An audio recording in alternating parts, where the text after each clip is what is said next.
सबको नमस्ते। मैं हूं एरिक। हम अंत के दिनों में परमेश्वर के न्याय कार्य के बारे में पहले भी बात कर चुके हैं। आज हम ये देखना चाहेंगे कि यह न्याय कार्य आखिर कौन करता है। सभी विश्वासी जानते हैं कि परमेश्वर अंत के दिनों में मनुष्य के बीच न्याय करेगा। सृष्टिकर्ता मनुष्यों के सामने प्रकट होकर स्वयं अपने कथन व्यक्त करेगा। तो परमेश्वर यह न्याय कैसे करता है? क्या उसका आत्मा आकाश में प्रकट होकर हमसे बात करता है? यह संभव नहीं है। प्रभु यीशु ने स्वयं हमें बताया था, पिता किसी का न्याय नहीं करता, परंतु न्याय करने का सब काम पुत्र को सौंप दिया है। वरन उसे न्याय करने का भी अधिकार दिया है, इसलिए कि वह मनुष्य का पुत्र है। इससे हम समझ सकते हैं कि न्याय कार्य पुत्र द्वारा किया जाता है। हमें पता होना चाहिए कि मनुष्य के पुत्र का हर उल्लेख देहधारी परमेश्वर के लिए है, अर्थात वह अंत के दिनों में न्याय का कार्य करने के लिए देह में आता है। यह अत्यंत महत्वपूर्ण है। तो क्या आप जानते हैं कि अंत के दिनों का न्याय कार्य क्या है? उसे करने के लिए परमेश्वर देहधारी क्यों बनेगा? सरल शब्दों में यह उद्धारकर्ता का मनुष्य को बचाने के लिए आना है। परमेश्वर का देहधारी होकर पृथ्वी पर आना उद्धारकर्ता का अवतरण है। वह मनुष्यों को हमेशा के लिए पाप से बचाने हेतु स्वयं न्याय का कार्य करता है। उसका न्याय स्वीकार कर तुम पाप मुक्त होकर शुद्ध हो सकते हो और बचाए जा सकते हो। तब तुम आपदाओं से बचे रहोगे और स्वर्ग के राज्य में प्रवेश करोगे। इस प्रकार उद्धारकर्ता के न्याय कार्य को स्वीकार करना व्यक्ति के परिणाम और गंतव्य से संबंध रखता है। क्या यह महत्वपूर्ण नहीं है? कई विश्वासी पूछ सकते हैं कि अंत के दिनों में अपने न्याय के लिए परमेश्वर को देहधारी क्यों बनना पड़ा? वे सोचते हैं प्रभु यीशु आत्मा रूप में आएगा। परमेश्वर सिर्फ एक हाथ बढ़ाकर हम सभी को राज्य में उठा ले जाएगा। यह अद्भुत नहीं होगा? इस तरह की सोच अत्यधिक सरल ही नहीं, अवास्तविक भी है। तुम्हें पता होना चाहिए, परमेश्वर का स्वभाव पवित्र और धार्मिक है। क्या वह पापियों को अपने राज्य में ले जाएगा? हम बाइबल के इस पद से परिचित हैं। पवित्रता के बिना कोई प्रभु को कदापि ना देखेगा। हर कोई पापी है और लगातार पाप कर रहा है। परमेश्वर मनुष्य को सीधे राज्य में नहीं ले जाएगा। वह हमें ऐसे नहीं बचाता। परमेश्वर पापियों से घृणा करता है। वे उसे देखने योग्य नहीं है, इसमें कोई शक नहीं है। तो फिर अंत के दिनों में हमें बचाने उद्धारकर्ता कैसे आता है? पहले वह हमारी भ्रष्टता दूर करने के लिए अपना न्याय करता है, हमें पाप और शैतान की ताकतों से बचाता है। फिर वह हमें राज्य में ले जाएगा।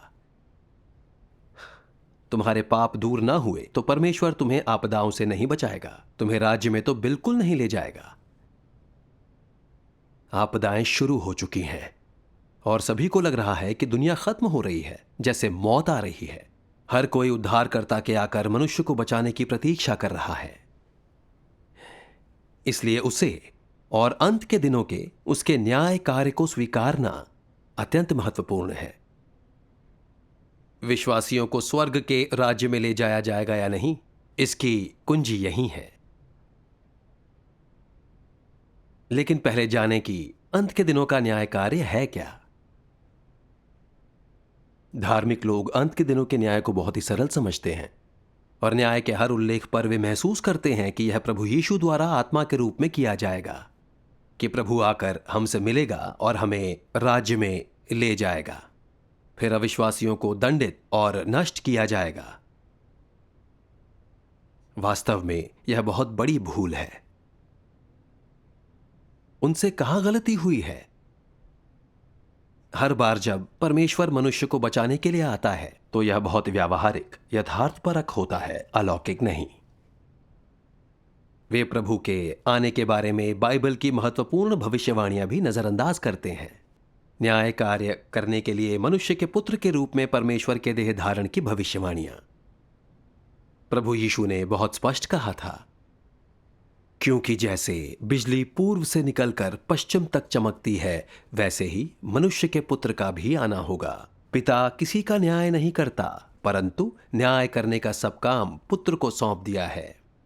जो मुझे तुच्छ जानता है और मेरी बातें ग्रहण नहीं करता है, उसको दोषी ठहराने वाला तो एक है, अर्थात जो वचन मैंने कहा है वही पिछले दिन में उसे दोषी ठहराएगा।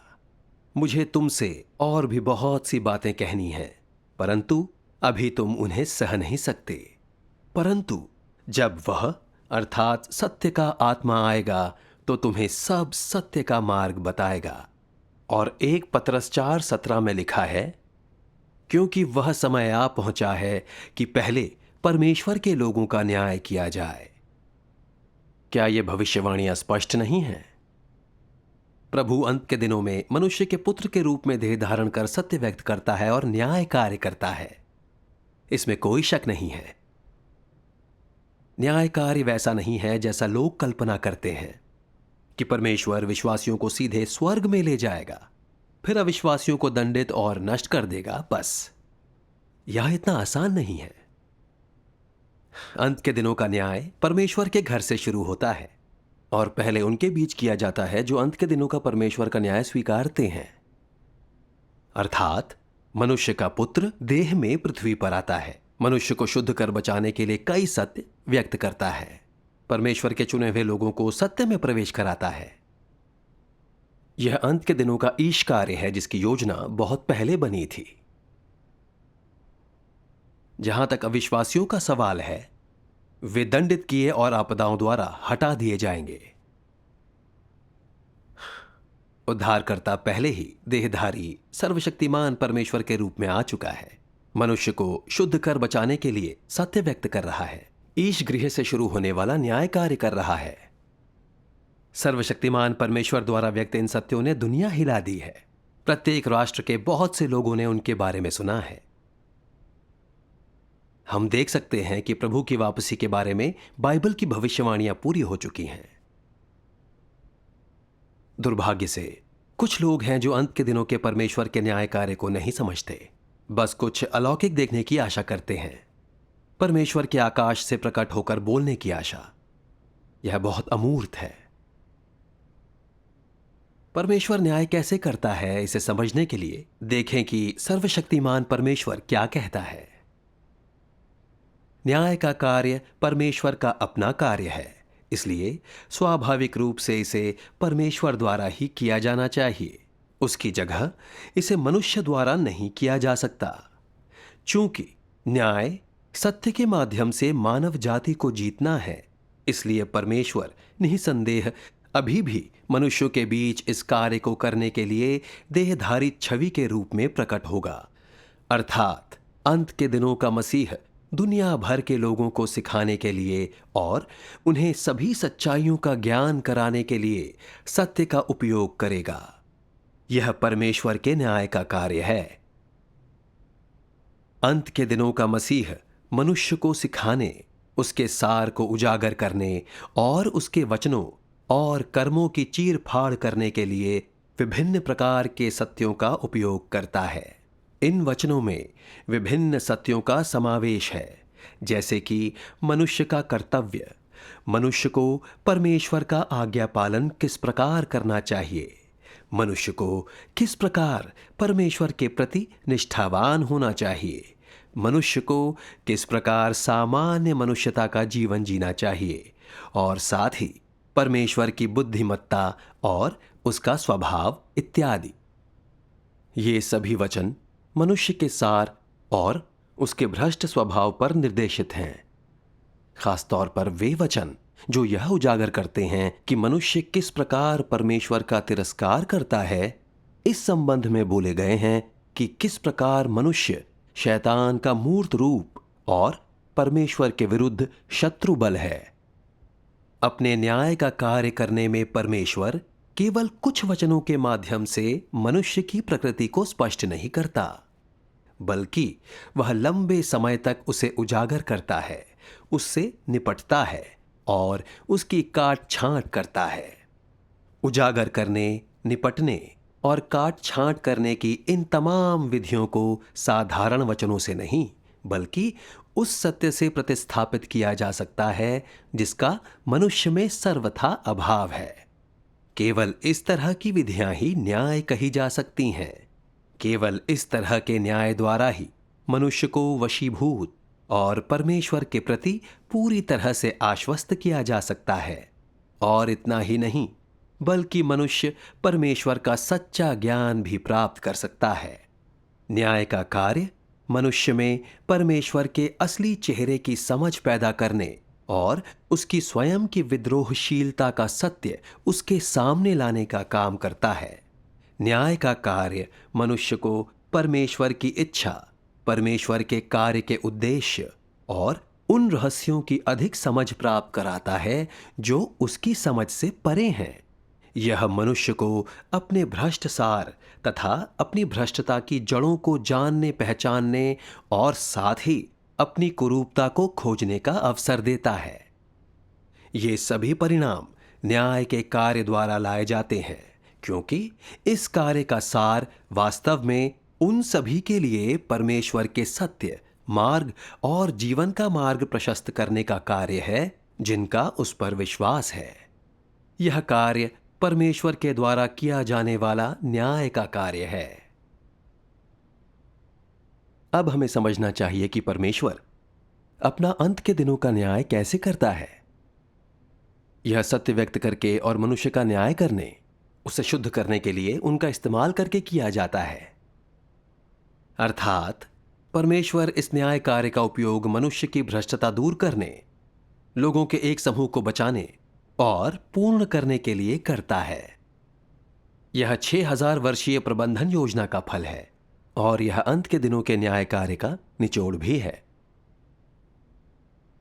इसीलिए सर्वशक्तिमान परमेश्वर इतने सत्य व्यक्त कर रहा है, मनुष्य के सभी भ्रष्ट स्वभाव उजागर कर रहा है, काट छांट, परीक्षणों और शोधन द्वारा लोगों को शुद्ध कर रहा है, मनुष्य की पापमयता को जड़ से मिटा रहा है, ताकि हम पाप और शैतान की ताकतों से पूरी तरह बचकर परमेश्वर के प्रति समर्पण और श्रद्धा विकसित करें। यह कुछ लोगों के लिए थोड़ा भ्रमित करने वाला हो सकता है। प्रभु यीशु ने मनुष्य को छुड़ाया, तो मनुष्य का न्याय करने के लिए परमेश्वर सत्य व्यक्त क्यों करेगा? वे नहीं देख पाते कि शैतान ने मनुष्य को कितना भ्रष्ट कर दिया है। परमेश्वर अंत के दिनों में हमारे भ्रष्ट स्वभाव मिटाकर हमें बचाता है। यह कोई साधारण बात नहीं है। यह केवल अपने पाप प्रभु के सामने स्वीकारना और पश्चाताप करना नहीं है। भ्रष्ट स्वभाव पापमयता से भिन्न होते हैं और वे पापपूर्ण व्यवहार नहीं है। वे ऐसी चीज है जो हमारे मन और आत्मा में रहती है। वे हमारे भीतर गहराई तक समाये हुए स्वभाव हैं, जैसे कि अहंकार, धूर्तता, बुराई और सत्य से घृणा। ये भ्रष्ट स्वभाव दिलों में गहरे छिपे होते हैं, जिन्हें खोजना कठिन है। कभी कभी प्रत्यक्ष पाप नहीं होता और व्यक्ति अच्छी बातें कहता है, लेकिन उसके दिल में शातिर और घिनौने इरादे होते हैं जो दूसरों को गुमराह करते हैं। यह उसके स्वभाव की समस्या है। परमेश्वर के दीर्घकालिक न्याय और प्रकाशनों के साथ साथ व्यवहार, काट छांट और परीक्षणों के बिना लोग इसे नहीं देख पाएंगे। बदलने की तो बात ही छोड़ो। प्रभु में विश्वास करने वालों में से कौन जीवन भर अपने पाप स्वीकारने के बाद भी पाप से बच पाया है? कोई भी नहीं। और इसीलिए अंत के दिनों के न्याय के बिना केवल प्रभु के छुटकारे के अनुभव से लोग केवल अपने पापी व्यवहार पहचान सकते हैं, लेकिन अपनी पापी प्रकृति, अपने पाप की जड़ अर्थात अपने भीतर गहरे समाये भ्रष्ट स्वभाव नहीं देखते। उसे ठीक तो बिल्कुल नहीं करते। इसे कोई नकार नहीं सकता। इसीलिए केवल परमेश्वर द्वारा स्वयं देह धारण कर अंत के दिनों में न्याय करके बड़ी संख्या में सत्य व्यक्त करने और अपने दीर्घकालिक प्रकाशन और न्याय द्वारा ही लोग स्पष्टता से अपनी भ्रष्टता का सत्य देख सकते हैं, अपना सार जान सकते हैं, जिससे वे परमेश्वर की धार्मिकता और पवित्रता को जान पाते हैं। परमेश्वर के प्रति उनमें श्रद्धा आती है। भ्रष्टता दूर करने और सच्चे इंसान की तरह जीने का यही एकमात्र तरीका है। इसीलिए अंत के दिनों में न्याय करने के लिए परमेश्वर के देह धारण कर सत्य व्यक्त करने से ही ये नतीजे पाए जा सकते हैं। कुछ लोग पूछ सकते हैं, स्वयं परमेश्वर को देह में ये क्यों करना पड़ता है? वह इसे आत्मा रूप में क्यों नहीं कर सकता? आइए परमेश्वर के वचनों का एक वीडियो पाठ देखें ताकि सभी इसे बेहतर ढंग से समझें। सर्वशक्तिमान परमेश्वर कहते हैं, परमेश्वर द्वारा मनुष्य को सीधे पवित्रात्मा की पद्धति और पवित्रात्मा की पहचान का उपयोग करके नहीं बचाया जाता, क्योंकि उसके पवित्रात्मा को मनुष्य द्वारा न तो छुआ जा सकता है, न ही देखा जा सकता है, और न ही मनुष्य उसके निकट जा सकता है। यदि उसने पवित्रात्मा के दृष्टिकोण के उपयोग द्वारा सीधे तौर पर मनुष्य को बचाने का प्रयास किया होता, तो मनुष्य उसके उद्धार को प्राप्त करने में असमर्थ होता। यदि परमेश्वर एक सृजित मनुष्य का बाहरी रूप धारण न करता, तो मनुष्य के लिए इस उद्धार को प्राप्त करने का कोई उपाय न होता, क्योंकि मनुष्य के पास उस तक पहुंचने का कोई तरीका नहीं है। बहुत हद तक वैसे ही जैसे कोई मनुष्य यहोवा के बादल के पास नहीं जा सकता था, केवल एक सृजित मनुष्य बनकर, अर्थात अपने वचन को उस देह में जो वो बनने वाला है रखकर ही वो व्यक्तिगत रूप से वचन को उन सभी लोगों में ढाल सकता है जो उसका अनुसरण करते हैं। केवल तभी मनुष्य व्यक्तिगत रूप से उसके वचन को देख और सुन सकता है, और इससे भी बढ़कर उसके वचन को ग्रहण कर सकता है, और इसके माध्यम से पूरी तरह से बचाया जा सकता है। यदि परमेश्वर देह नहीं बना होता, तो कोई भी देह और रक्त से युक्त मनुष्य ऐसे बड़े उद्धार को प्राप्त न कर पाता, न ही एक भी मनुष्य बचाया गया होता। यदि परमेश्वर का आत्मा मनुष्यों के बीच सीधे तौर पर काम करता, तो पूरी मानव जाति खत्म हो जाती, या फिर परमेश्वर के संपर्क में आने का कोई उपाय न होने के कारण शैतान द्वारा पूरी तरह से बंदी बनाकर ले जाई गई होती। मनुष्य की देह की भ्रष्टता का न्याय करने के लिए देह में प्रकट परमेश्वर से अधिक उपयुक्त और कोई योग्य नहीं है। यदि न्याय सीधे तौर पर परमेश्वर के आत्मा के द्वारा किया जाए, तो ये सर्वव्यापी नहीं होता।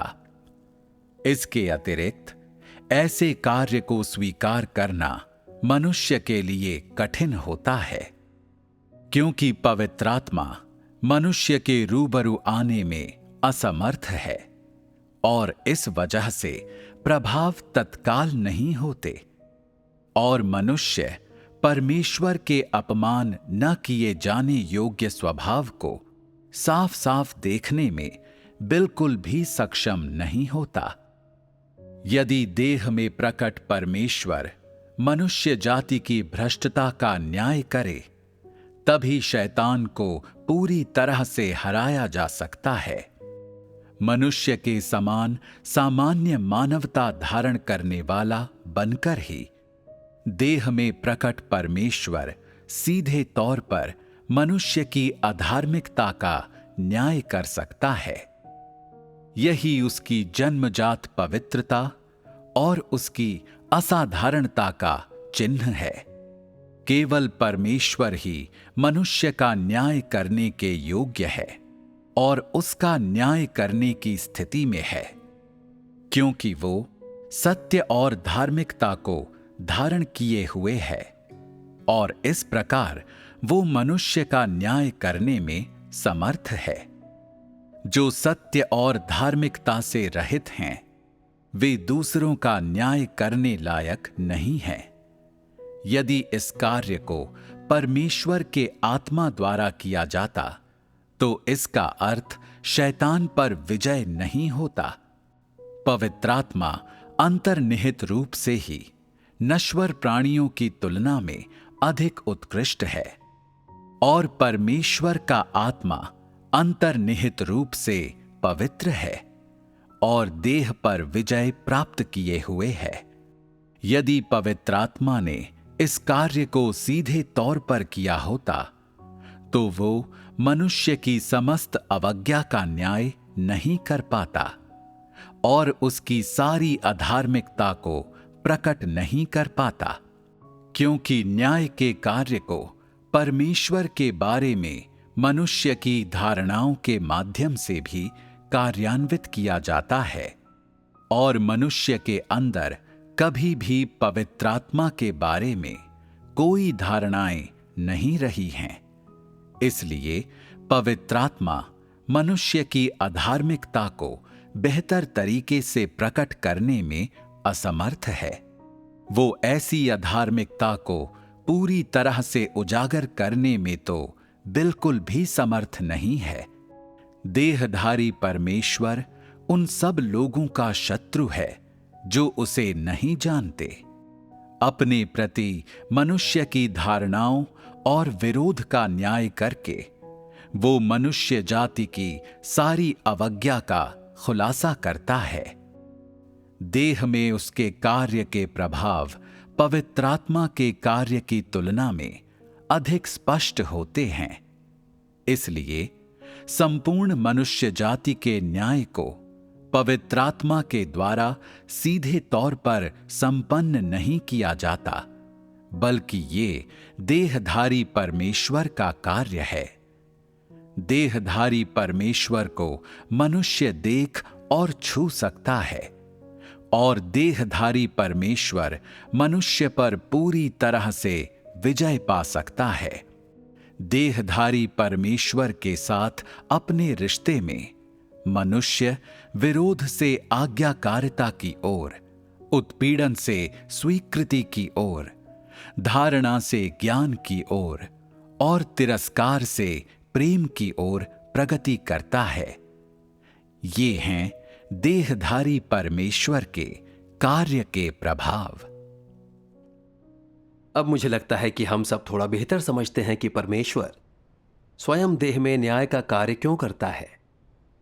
परमेश्वर का देह बनना ही उसके लिए लोगों के साथ व्यावहारिक रूप से बातचीत करने, हमारे साथ बात करने और सत्य पर संगति करने, हमारी भ्रष्टता के अनुसार हमें उजागर कर हमारा न्याय करने और हमारे सिंचन, चरवाही और समर्थन का एकमात्र तरीका है। और इससे वह परमेश्वर की इच्छा और अपेक्षाएं स्पष्ट बता सकता है। क्या परमेश्वर के मार्ग के बारे में स्वयं सुनना और उसके सत्यों को समझना हमारे द्वारा सत्य और उद्धार की प्राप्ति के लिए सबसे लाभकारी नहीं? इसके अलावा जब परमेश्वर एक आम आदमी के रूप में देह धारण करता है तो आप क्या कहेंगे? क्या लोग धारणाएं रख सकते हैं या विद्रोही हो सकते हैं? बिल्कुल हो सकते हैं।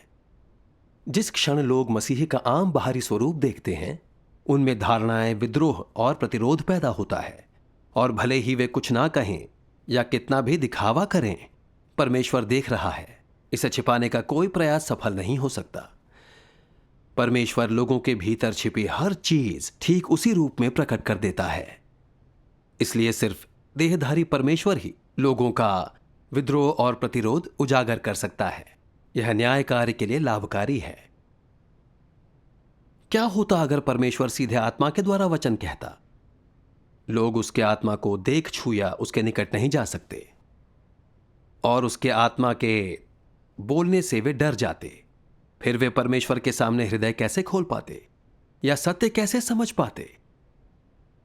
और आत्मा के सामने आने पर कौन धारणाएं रखने का साहस करता? कौन भ्रष्टता प्रकट करने या प्रतिरोधी होने की हिम्मत करता? कोई नहीं करता। हर कोई बस डर से कांप रहा होता, दंडवत करता, डर से पीला पड़ जाता। ऐसी भयभीत अवस्था में लोगों का सत्य कैसे उजागर हो पाता? उनकी कोई धारणा या विद्रोह प्रदर्शित ना होता तो न्याय कार्य कैसे किया जाता और क्या सबूत होते? इसीलिए ईश आत्मा का कार्य लोगों के व्यवहारों का पता लगाकर उन्हें सामने न ला पाता और परमेश्वर का न्याय कार्य पूरा ना हो पाता। न्याय कार्य के लिए परमेश्वर का देह धारण उसके आत्मा की तुलना में अधिक प्रभावी है। हम सर्वशक्तिमान परमेश्वर को मनुष्यों के बीच जीते हर समय हमारे साथ रहते देख सकते हैं। परमेश्वर हमारा हर कदम, हर विचार, हमारी हर तरह की भ्रष्टता देखता और पूरी तरह से समझता है। वह हर समय और स्थान पर सत्य व्यक्त कर हमारा न्याय कर सकता है। हमारी भ्रष्टताओं, हमारी धारणाओं और कल्पनाओं के साथ उसे धोखा देने की हमारी अंतर्निहित प्रकृति प्रकाश में ला सकता है। परमेश्वर के वचन पढ़ते ही लगता है मानो हमारा न्याय किया जा रहा हो। यह बहुत मार्मिक और शर्मनाक होता है। हम उसके वचनों में अपनी भ्रष्टता का सत्य एकदम स्पष्ट देखते हैं। हम खुद से दिल से नफरत करते और पछताते हैं और खुद को उसके सामने जीने लायक नहीं समझते। परमेश्वर के न्याय द्वारा हम यह भी देखते हैं कि वह कितना धार्मिक और पवित्र है। वह वास्तव में हमारे दिलो दिमाग में देखता है, हमारे दिलों में गहरे दबे भ्रष्ट विचार और भाव जिन्हें हम अब तक पहचान भी नहीं पाए हैं। परमेश्वर उन्हें उजागर कर न्याय करता है। कभी कभी यह कठोर निंदा और शाप के माध्यम से होता है, जो हमें परमेश्वर का अपमानित ना किया जा सकने वाला स्वभाव दिखाता है। फिर अंततः हम परमेश्वर का भय मानने लगते हैं। परमेश्वर के न्याय से गुजरे बिना कोई भी परमेश्वर की धार्मिकता या पवित्रता को नहीं जान पाएगा, ना ही देख पाएगा कि शैतानी प्रकृति के अनुसार जीते लोग परमेश्वर का विरोध करते हैं और उसके धिक्कार और दंड के पात्र होते हैं। परमेश्वर के न्याय और परीक्षणों के परिणाम स्वरूप हम वास्तव में पश्चाताप कर सकते हैं, अंततः भ्रष्टता दूर कर शुद्ध और परिवर्तित हो सकते हैं। आज तक मसीह का अनुसरण करके हम देख सकते हैं कि देहधारी परमेश्वर हम भ्रष्ट मनुष्यों को पूरी तरह बचाने के लिए ईमानदारी और धैर्य से इतने सत्य व्यक्त करता हुआ हमारे बीच विनम्र और छिपा रहता है। अगर देहधारी परमेश्वर स्वयं हमारा न्याय कर हमें शुद्ध करने के लिए ना आता और हमें सभी सत्य प्रदान ना करता, तो हम जैसे विद्रोही और भ्रष्ट लोग निश्चित रूप से हटा दिए और दंडित किए जाते। फिर हम कैसे बच पाते? मनुष्य के लिए परमेश्वर का प्रेम बहुत ज्यादा है। परमेश्वर बहुत प्यारा है। सर्वशक्तिमान परमेश्वर सत्य व्यक्त करता है, व्यावहारिक तरीकों से मनुष्यों का मार्गदर्शन, समर्थन, साथ देता है। परमेश्वर की वाणी सुनने, उसका चेहरा देखने, उसके द्वारा न्याय और शुद्धिकरण से गुजरने, अनेक सत्य जानने और प्राप्त करने और एक सच्चे इंसान की तरह जीने का यह हमारा एकमात्र मौका है। देहधारी परमेश्वर के कार्य से सबसे अधिक लाभ प्राप्त करने वाला हमारा यह समूह है जो मसीह का अनुसरण करता है। हम परमेश्वर से जो पाते हैं वह वास्तव में अपरिमित है। सर्वशक्तिमान परमेश्वर कहते हैं, देह में उसके कार्य के बारे में सबसे अच्छी बात यह है कि वह उन लोगों के लिए सटीक वचन, उपदेश और मनुष्य जाति के लिए अपनी विशिष्ट इच्छा को उन लोगों के लिए छोड़ सकता है जो उसका अनुसरण करते हैं, ताकि बाद में उसके अनुयायी देह में किए गए उसके समस्त कार्य और संपूर्ण मनुष्य जाति के लिए उसकी इच्छा को अत्यधिक सटीकता से, ठोस तरीके से उन लोगों तक पहुंचा सकें जो इस मार्ग को स्वीकार करते हैं। मनुष्यों के बीच केवल देहधारी परमेश्वर का कार्य ही सही अर्थों में परमेश्वर के मनुष्य के साथ रहने और उसके साथ जीने के सच को पूरा करता है। केवल यही कार्य परमेश्वर के चेहरे को देखने, परमेश्वर के कार्य की गवाही देने और परमेश्वर के व्यक्तिगत वचन को सुनने की मनुष्य की इच्छा को पूरा करता है। देहधारी परमेश्वर उस युग का अंत करता है जब सिर्फ यहोवा की पीठ ही मनुष्य जाति को दिखाई देती थी, और साथ ही वह अज्ञात परमेश्वर में मनुष्य जाति के विश्वास करने के युग को भी समाप्त करता है। विशेष रूप से अंतिम देहधारी परमेश्वर का कार्य संपूर्ण मनुष्य जाति को एक ऐसे युग में लाता है जो अधिक वास्तविक, अधिक व्यावहारिक और अधिक सुंदर है।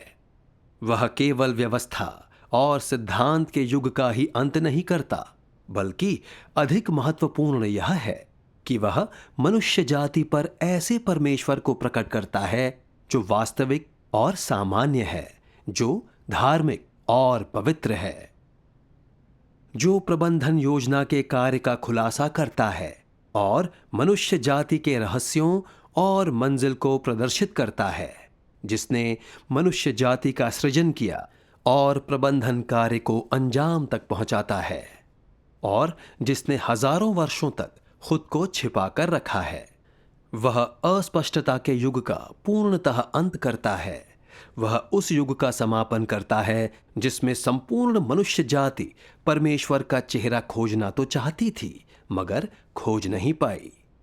वह उस युग का अंत करता है जिसमें संपूर्ण मनुष्य जाति शैतान की सेवा करती थी, और एक पूर्णतया नए युग में संपूर्ण मनुष्य जाति की अगुवाई करता है। यह सब परमेश्वर के आत्मा के बजाय देह में प्रकट परमेश्वर के कार्य का परिणाम है।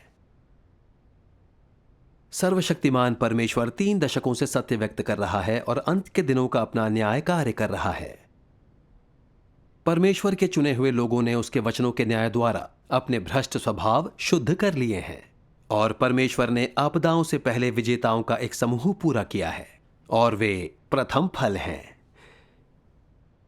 वे बड़े लाल अजगर के उन्मादी उत्पीड़न के दौरान भी मसीह का अनुसरण कर उसकी गवाही देते रहे हैं। उन्होंने शैतान को हराकर परमेश्वर की गवाहियां दी हैं। यह इस भविष्यवाणी को पूरा करता है। ये वे हैं जो उस महाक्लेश में से निकल कर आए हैं। इन्होंने अपने अपने वस्त्र मेमने के लहू में धोकर श्वेत किए हैं। जब देहधारी परमेश्वर सत्य व्यक्त कर रहा था, तब हर संप्रदाय के छोटे बड़े अगुआ और मसीह विरोधी पूरी तरह से उजागर हो गए। वे यह देखते हैं कि सर्वशक्तिमान परमेश्वर एक आम आदमी लगता है, इसलिए वे उसका विरोध और निंदा करते हैं। अपनी हैसियत और आजीविका बनाए रखने के लिए वे विश्वासियों को परमेश्वर की वाणी सुनने और सच्चे मार्ग को जांचने नहीं देते। इन लोगों के सत्य से घृणा करने वाले असली चेहरे उजागर हो गए हैं और उन्हें निंदित कर हटा दिया गया है। परमेश्वर के देह बने बिना वे कलीसियाओं में छिपे रहते, विश्वासियों का खून चूसते, परमेश्वर की भेंटें निगलते, बहुत लोगों को गुमराह और बर्बाद करते रहते।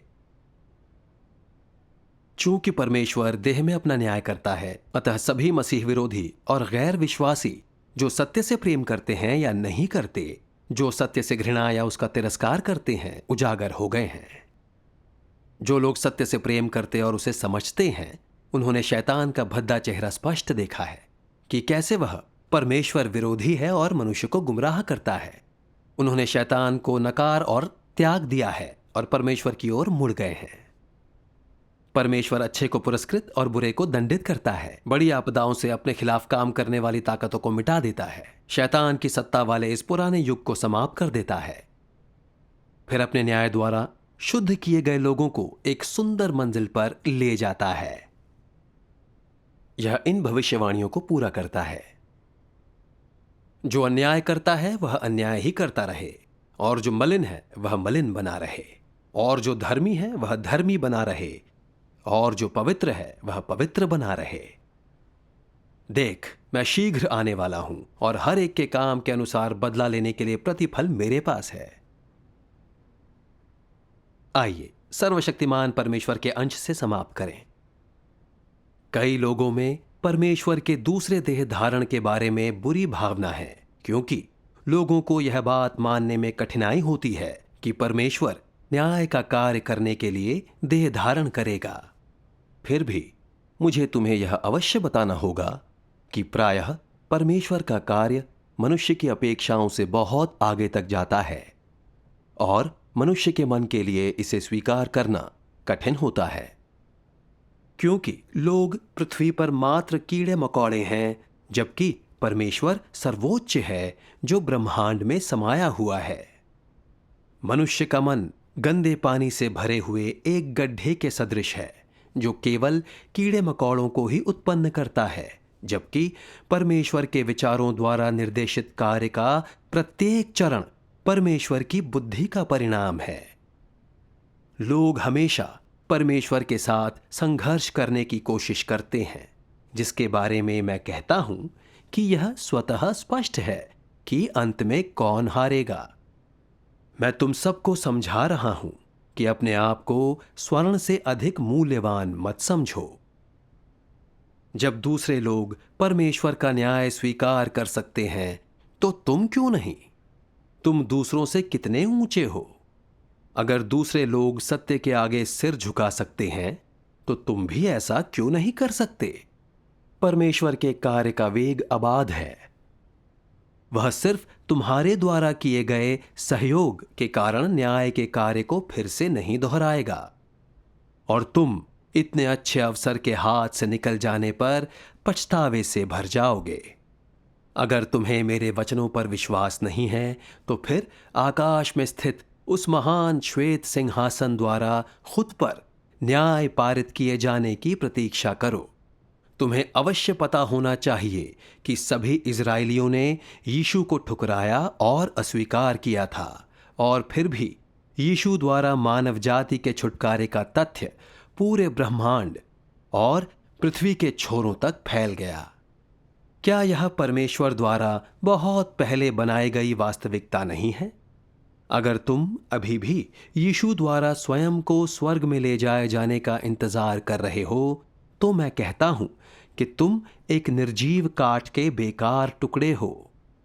यीशु तुम जैसे किसी भी झूठे विश्वासी को स्वीकार नहीं करेगा जो सत्य के प्रति निष्ठाहीन है और केवल आशीष चाहता है। इसके विपरीत वह तुम्हें हजारों वर्षों तक जलने देने के लिए आग की झील में फेंकने में कोई दया नहीं दिखाएगा। आज के लिए बस इतना ही। अगर आपके पास कुछ सवाल हैं तो नीचे आप अपने कमेंट जरूर लिखें। अगली बार फिर मिलेंगे।